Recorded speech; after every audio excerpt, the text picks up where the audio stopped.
സ്വാതന്ത്ര്യ ദിനാഘോഷത്തിന്റെ ഭാഗമായുള്ള ചടങ്ങുകളിൽ വന്ദേ മാതരം പാടണം. അതും 6 ചരണങ്ങളും പാടണം എന്നുള്ളതാണ് ഉത്തരവ്. ഇത് ചീഫ് സെക്രട്ടറി അയച്ചിട്ടുള്ളതാണ്. ഇതിൽ നമുക്ക് ആരെയാണ് തെറ്റു പറയാൻ പറ്റുക? കേന്ദ്രത്തിന്റെ ഒരു നിർദ്ദേശം അത് സംസ്ഥാനത്തിന് വേണ്ടെന്ന് വെക്കാൻ സാധിക്കുമോ എന്നുള്ളതാണ് എന്റെ ആദ്യത്തെ ചോദ്യം. രണ്ടാമത്തെ കാര്യം, ഈ ഒരു കാര്യം ചോദിക്കുമ്പോൾ കോൺഗ്രസിന്റെ ഭാഗത്ത് നിന്നുണ്ടാകുന്ന ഒരു മൃദു സമീപനമുണ്ട്. അപ്പൊ പൂർണ്ണമായിട്ടും കോൺഗ്രസ് ബി.ജെ.പിക്ക് അടിയറ പറഞ്ഞു എന്നുള്ള ആഹ് എന്താ പറയാ ഒരു വിലയിരുത്തലുകളും ഒക്കെ വരുന്നുണ്ട്. സാറിന് അതില് എന്താണ് തോന്നുന്നത്? ഇതില് പ്രത്യേകിച്ചൊന്നും തോന്നാനില്ല. ഉം, കേരളം ബി.ജെ.പി ഭരിക്കുന്നു എന്നുള്ളതല്ലാതെ എനിക്ക് പ്രത്യേകിച്ചൊന്നും തോന്നുന്നില്ല. ഞാൻ നേരത്തെ തന്നെ ഒരു പോഡ്കാസ്റ്റിൽ പറഞ്ഞതാണ്. ഉം, വി.ഡി. സതീശൻ യഥാർത്ഥത്തിൽ കേരളത്തിലെ കോൺഗ്രസ് മുഖ്യമന്ത്രിയല്ല, ബി.ജെ.പി മുഖ്യമന്ത്രിയാണ്. അദ്ദേഹം 2 കാര്യങ്ങൾക്ക് വേണ്ടിയാണ് ഭരിക്കുന്നത്. ഒന്ന് സംഘപരിവാറിനും, രണ്ടാമത്തേത് അദാനിക്ക് പോലെയുള്ള കോർപ്പറേറ്റുകൾക്കും വേണ്ടി എന്നുള്ളതാണ്. അപ്പോൾ അത് കറക്റ്റ് ആവുന്നു എന്നുള്ളതിൽ എനിക്ക് വലിയ സന്തോഷമുണ്ട്. പക്ഷേ അതേസമയം കേരളത്തിൻ്റെ അവസ്ഥ ഓർത്ത് എനിക്ക് വലിയ ദുഃഖമുണ്ട്. ഇനി താങ്കൾ ചോദിച്ച ചോദ്യത്തിലേക്ക് വരാം. കേന്ദ്രത്തിന്റെ നിർദ്ദേശം എന്ന് പറഞ്ഞു. ഇത് നിർദ്ദേശമാണ്. അല്ലാതെ അത് അനുസരിക്കണമെന്ന് നിർബന്ധമൊന്നുമില്ല. അങ്ങനെ ഉണ്ടെങ്കിൽ മറ്റേ വിജയ് ഭരണത്തിലേറിയപ്പോൾ അവിടെ മുഴുവൻ പാടിയില്ലല്ലോ വന്ദേ മാതരം. അതെന്താ പാടാതിരുന്നത്? വെസ്റ്റ് അതിനുശേഷമല്ലേ ബംഗാളിൽ സ്ട്രിക്റ്റ് പാടിയില്ലല്ലോ. ആക്കിയത്? അല്ലല്ല, ഇവിടെ കേരളത്തില് ഉം, വി.ഡി. സതീശന്റെ നിലപാടുകൾ എന്താണ് എന്നുള്ളത്, നിലപാടുകളുടെ രാജകുമാരൻ എന്നൊക്കെയാണ് അദ്ദേഹത്തെ പറഞ്ഞത്. എന്തെങ്കിലും ഒരു നിലപാടുണ്ടോ എന്നുള്ളത് ശരിക്കും മൈക്രോസ്കോപ്പ് ലെൻസ് വെച്ച് നോക്കേണ്ടതാണ്. ഇതിൽ ഏറ്റവും വലിയ സങ്കടം എന്താണെന്ന് വെച്ചാൽ, ഒന്ന് വി.ഡി. സതീശൻ, ഉം, രണ്ടാമത്തത് മുസ്ലിം ലീഗ്, ഇവരുടെ രണ്ടുപേരുടെ നിലപാട് ഞാൻ അതെ. വിശദമായി പറയാതെ. ഉം, ഒന്നാമത്തെ കാര്യം, ഈ വി.ഡി. സതീശൻ ഗവൺമെന്റ് ഭരണത്തിലേറുമ്പോൾ ഉം, സത്യപ്രതിജ്ഞാ ചടങ്ങിൽ വെച്ചിട്ട് ഈ വന്ദേ മാതരം മുഴുവനായിട്ടും പാടി. അപ്പൊ അന്നേരം അദ്ദേഹം പറഞ്ഞ വാചകം നിങ്ങൾ ഓർക്കണം, ശ്രദ്ധിക്കണം. ഉം, അന്നേരം പറഞ്ഞത്, ഇത് പാടുമെന്ന് ഞങ്ങൾക്കറിയില്ല, ഇത് ലോക് ഭവൻ ഏറ്റ പരിപാടിയാണ് എന്നാണ് പറഞ്ഞത്. അന്ന് തന്നെ നമ്മൾ പറഞ്ഞു, ഈ സതീശൻ പറയുന്നത്, അന്ന് പറയുന്നത് മുഖ്യമന്ത്രിയല്ല, അതുകൊണ്ട് കള്ളമെന്ന് പറയുന്നില്ല, നുണ ആണെന്ന് പറയും. ചെറിയ നുണയാണ്. കാരണം എന്താ വെച്ചാൽ, ഇത് മിനിറ്റ് ബൈ മിനിറ്റ് ഉള്ള പ്രോഗ്രാം ചാർട്ട് ചെയ്ത് ഉം, കൃത്യമായിട്ട് ഉം, ഗവൺമെന്റിനെ അറിയിക്കുന്നതാണ്. മനസ്സിലായോ? നിയുക്ത മുഖ്യമന്ത്രിനെ അറിയിക്കുന്നതാണ്. ഉം. അങ്ങനെ അറിയിച്ചു. പക്ഷെ അദ്ദേഹം പറയുന്നത് നമുക്ക് ബഹുമതിയൊക്കെ എടുക്കാം. അദ്ദേഹം പറഞ്ഞു, അറിഞ്ഞില്ല, അറിഞ്ഞിരുന്നെങ്കിൽ ഞാൻ തടഞ്ഞേനെ. പിന്നെ പാടിക്കൊണ്ടിരിക്കുന്ന ഇടക്ക് ഓടിച്ചെന്ന് നിർത്താൻ പറയാൻ പറ്റുമോ എന്നൊക്കെയാണ് പുള്ളി അന്ന് എന്ത് ചെയ്ത് ചോദിച്ചു. ചോദിച്ചത്. അതവിടെ നിൽക്കട്ടെ, ഉം, അതവിടെ കുഴപ്പമില്ല, നിൽക്കട്ടെ. ഇനി രണ്ടാമത്തെ കാര്യം, ഇതിൽ കോൺഗ്രസിന്റെ നിലപാട് എന്താ? ഇപ്പോഴത്തെ നിലപാടല്ലേട്ടാ. ഉം, ഇപ്പോഴത്തെ നിലപാട് എന്താന്ന് ഞാൻ പിന്നെ പറയാം. 1937 എൻ്റെ ഓർമ്മ. കൽക്കട്ട കോൺഫറൻസ് നടക്കും. അതായത് ഇന്ത്യൻ സ്വാതന്ത്ര്യത്തിന് മുമ്പ് ഇതിന്റെ മുഴുവൻ വരികളും പാടേണ്ടതില്ല. ഉം, കാരണം ഇന്ത്യൻ മതേതരത്വം നിലനിർത്തണമെങ്കിൽ എല്ലാ മതക്കാർക്കും പാടാവുന്ന രീതിയിലുള്ള വരികൾ മതി. അതുകൊണ്ട് ഇതിന്റെ 2 സ്റ്റാൻസകൾ എടുത്താൽ മതി, അത് മാത്രം പാടിയാൽ മതി എന്നാണ് കോൺഗ്രസിന്റെ കാലത്ത് ഉം, നെഹ്റുവിന്റെ നിലപാട്. നെഹ്റുവിയൻ സോഷ്യലിസ്റ്റ് ആണ് എന്ന് വ്യാഖ്യാനിക്കുന്ന സതീശന്റെ നിലപാടല്ല. സതീശന്റെ നിലപാട് മോദിയുടെ നിലപാടാണ്. ഉം. ഓക്കെ. അപ്പൊ ആ നിലപാട് ഇത് കഴിഞ്ഞതിന് ശേഷം ഇപ്പോഴും കോൺഗ്രസിന്റെ നിലപാട് അതാണ്.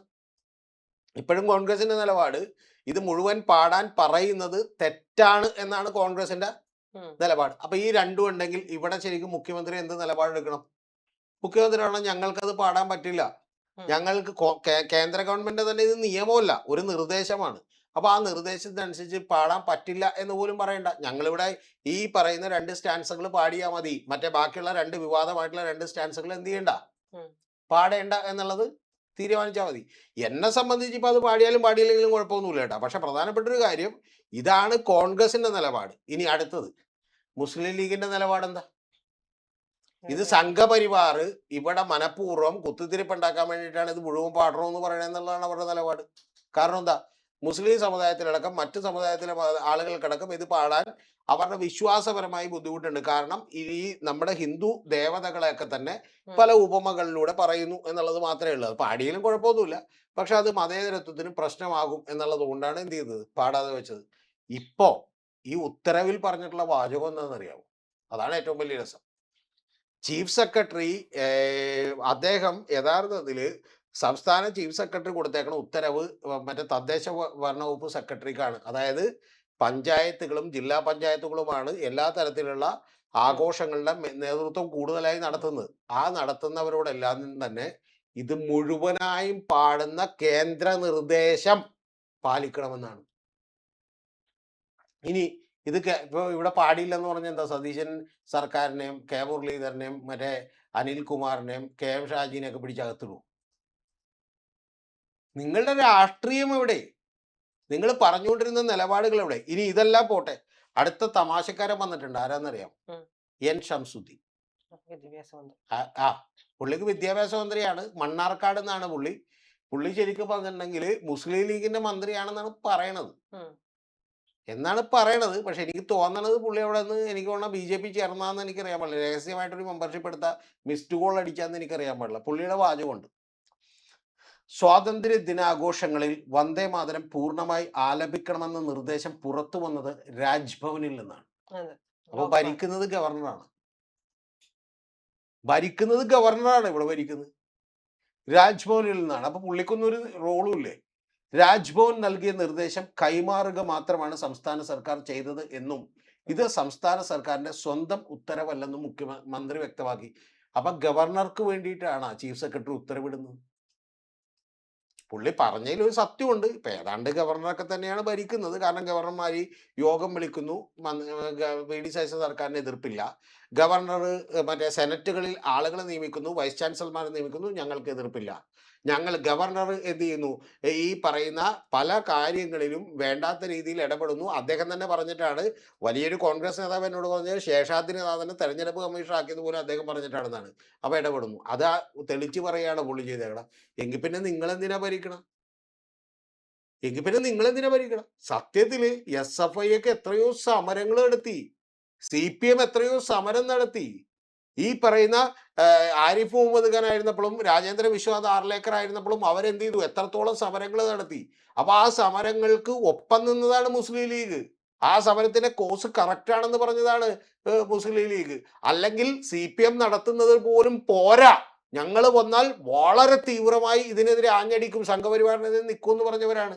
ദേ ഇപ്പൊ ഷംസുദ്ദീൻ എന്ന് പറയുന്ന പുലി എലിയായി മാറിക്കൊണ്ട് പറയണത് ഗവർണർ ഉത്തരവ് ഇങ്ങോട്ട് തരും, അത് നമ്മൾ എന്ത് ചെയ്യും?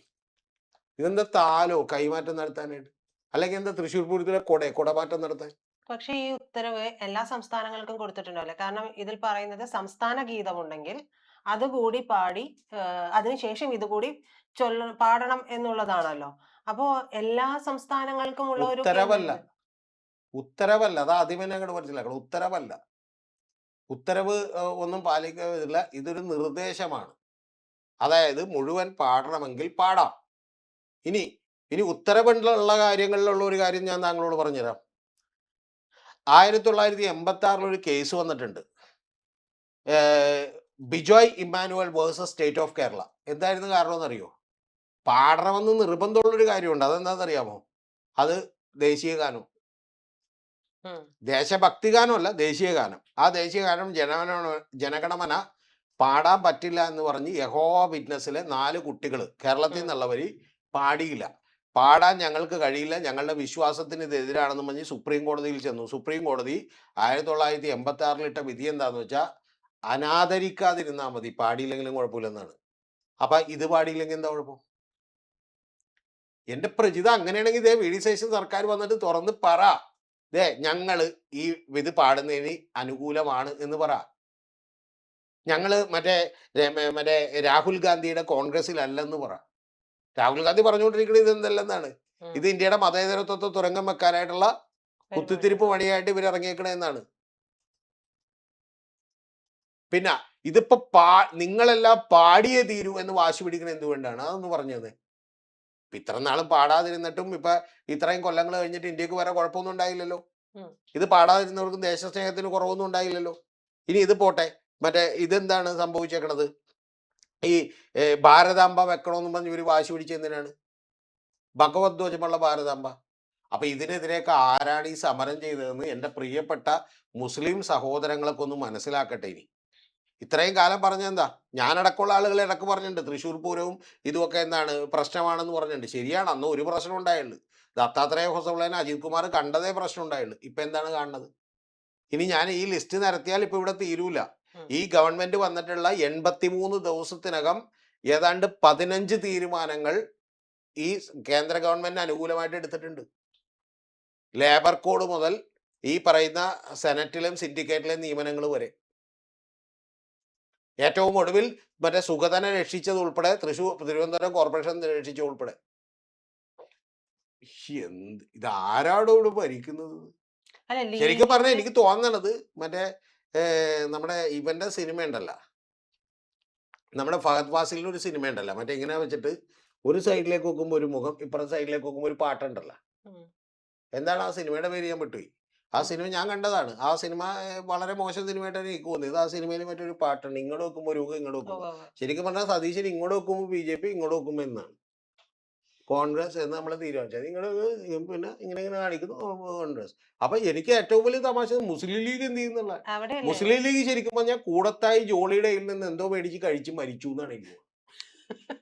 ഇഞ്ചിഞ്ചായി മരിച്ചുകൊണ്ടിരിക്കുന്നത്. അതായത് ഒരു ഘട്ടം മരിച്ചു, പ്രിയം ശ്രീ ഞങ്ങൾ ചത്തു, പിന്നെ അടുത്തത് എന്താണ് ഇത്, ഞങ്ങളെത്തു. ഇനി അന്വേഷണം നടത്തണം നമ്മൾ, ഇവർ ആരാണ് എന്ത് ചെയ്യുന്നത്.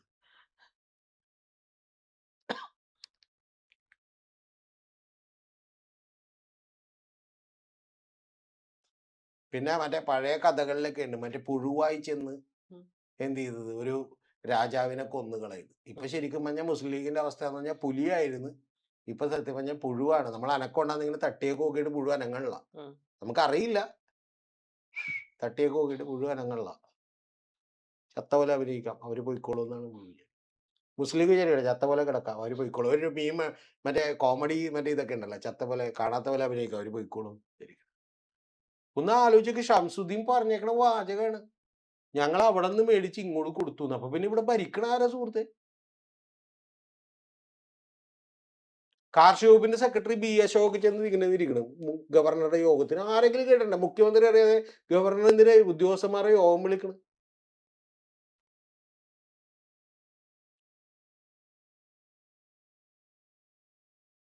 പണ്ടൊക്കെ ഉണ്ടായിരുന്നു മറ്റേ നാട്ടുരാജ്യങ്ങൾ കപ്പം കൊടുത്ത് ഭരിക്കണം.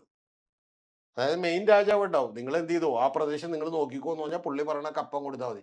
എനിക്ക് തോന്നണ കപ്പം കൊടുത്താണ് ഇപ്പൊ ഗവർണറെ ഭരിക്കണം. ഞങ്ങളിവിടെ തൽക്കാലം ഭരിച്ചോട്ടെ, മുഖ്യമന്ത്രി കസേരയിലേക്ക് ഞാൻ ഇരിക്കേണ്ടതേ ഉള്ളൂ, താങ്കൾ തന്നെയാണ് Rajendra Arlekar, don't worry, you are there, okay. എന്ത് പറഞ്ഞാലും ഞങ്ങൾ റാൻ. അതിലേക്ക് മുസ്ലിം ലീഗ് ഇത്. പിന്നെ ഒരു കാര്യത്തിൽ എനിക്ക് സന്തോഷമുണ്ട്, ഞാൻ എൻ്റെ വിശദമായിട്ടുള്ള ഒരു പോഡ്കാസ്റ്റിൽ ഈ ഗവൺമെന്റ് അധികാരത്തിൽ വരുമ്പോൾ തന്നെ ഞാൻ പറഞ്ഞിരുന്നു, ഇതൊക്കെയാണ് ഇനി കേരളത്തിൽ സംഭവിക്കാൻ പോകുന്നത്. ഇത് 2 പ്രൊജക്റ്റുകളാണ്, ഒന്ന് പൊളിറ്റിക്കൽ, ഒന്ന് കോർപ്പറേറ്റ്. ഇത് രണ്ടും ഇവിടെ നടപ്പിലാക്കുന്നു. അപ്പൊ അതിലേക്ക് വിശദമായിട്ട് ഞാൻ പോകുന്നില്ല. ആ പറഞ്ഞ കാര്യങ്ങളൊക്കെ സംഭവിക്കുന്നതിൽ സന്തോഷവും അതിലുപരി സങ്കടവുമുണ്ട്. കാരണം എന്ന് വെച്ചാൽ ഇതൊക്കെ നമ്മൾ പറയുമ്പോൾ പോലും ദൈവം ഇങ്ങനെയൊന്നും സംഭവിക്കില്ല എന്നാണല്ലോ നമ്മൾ എന്ത് ചെയ്യണം. അതെ. മനസ്സിലായ? ഇപ്പൊ ആറ്റം ബോംബ് ഉണ്ടാക്കിയ ആളൊക്കെ ആറ്റം ബോംബ് കണ്ടുപിടിച്ച് പുള്ളി വിഷമിച്ചാണ് മരിച്ചു പോയത്. കാരണം ഇത് കണ്ടുപിടിച്ചു, പക്ഷേ എന്ത് ചെയ്തു, ഇത് ഇത്ര വലിയ ദുരന്തം ഉണ്ടാകും ഹിരോഷിമയിലും നാഗസാക്കിയിലും ഒക്കെ ഉണ്ടാവുമെന്ന് വിചാരിച്ചില്ല. അപ്പൊ അതുകൊണ്ട് ഇത് അത്ര വലിയ പ്രശ്നമാണ്. അതുകൊണ്ട് ഇത് കുഴപ്പമില്ല, ഇങ്ങനെയൊക്കെ തന്നെ നടക്കട്ടെ. ഇനിയിപ്പോ ഇനി സത്യത്തിൽ എനിക്ക് തോന്നണത് എന്തൊക്കെ ഇവിടെ നടപ്പാക്കും എന്നുള്ളത് മാത്രമേ എന്ത് ചെയ്യാനുള്ളൂ. സത്യം പറഞ്ഞിട്ടുണ്ടെങ്കിൽ ഇനി ഏതെങ്കിലും ബാബറി മസ്ജിദ് പൊളിച്ചിട്ട് മറ്റേ അയോധ്യ കൂടി നിർമ്മിക്കേണ്ട ആവശ്യം കേരളത്തിലുണ്ട്. ഇപ്പൊ മറ്റേ വെസ്റ്റ് ബംഗാളിൽ അങ്ങനെ ഉണ്ടായില്ല.